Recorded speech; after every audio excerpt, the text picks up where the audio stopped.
আমাদের কাছে ইনফরমেশন আসে যে ফেসবুকে আমাদের যে চুরাইবাড়ি স্থিত যে ট্রামতলা সেখানে যে ফায়ার সার্ভিস স্টেশন সেখানে একজন ফায়ারম্যান সে তার ফেসবুক আইডির মধ্যে একটা বিতর্কিত ছবি আমাদের প্রধানমন্ত্রী হেমন্ত বিশ্ব শর্মা এবং যোগী আদিত্যনাথ তাদেরকে নিয়ে একটা ফটো বিতর্কিত ফটো সে শেয়ার করে।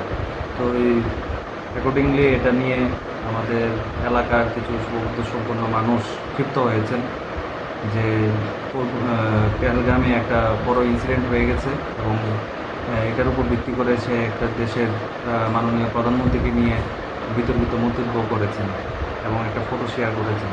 তো যথারীতি তারা একটা আমার কাছে ডেপুটেশন দিয়েছে এবং আমরা তাকে উঠিয়ে নিয়েছি এবং তাদের যদি কোনো কমপ্লেন আসে আমরা তার উপর ভিত্তি করে এফআইআর রেজিস্টার করা হবে এবং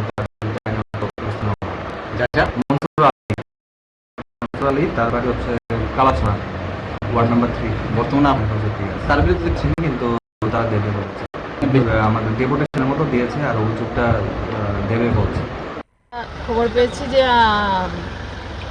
কদমতলা চুরাইবাড়ি এলাকার ফুলবাড়ি সম্ভবত ফায়ার স্টেশনে কর্মরত মনসুর আলী একটা আপত্তিজনক ভারতবর্ষের যশস্বী প্রধানমন্ত্রী নরেন্দ্র মোদীজি, আমাদের স্বরাষ্ট্রমন্ত্রী অমিত ভাই শাহজি এবং উত্তরপ্রদেশের মুখ্যমন্ত্রী যোগী আদিত্যনাথজি, আসামের মুখ্যমন্ত্রী ডক্টর হেমন্ত বিশ্ব শর্মাকে নিয়ে যে আপত্তিকর মন্তব্য এবং ছবি আকারে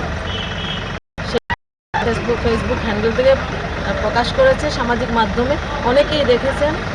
তো আমরা উত্তর ত্রিপুরা জেলা কার্যালয়ে ছিলাম, তখন আমাদের যুব মোর্চার ভাইয়েরা এবং আমরা যারা ছিলাম আমরা তৎক্ষণাৎ চলে আসি। এখানে এসে সবাই মিলে একটা মামলা দায়ের করা হয়েছে এবং প্রশাসনের কাছে অনুরোধ করা হয়েছে যে তৎক্ষণাৎ যাতে যথাযোগ্য ব্যবস্থা গ্রহণ করা হয়। তো যেহেতু ফায়ার সার্ভিসে আছে তার পরিধেয় একটা ড্রেস আছে, তার ড্রেস কোডে তাকে চেনা যায়।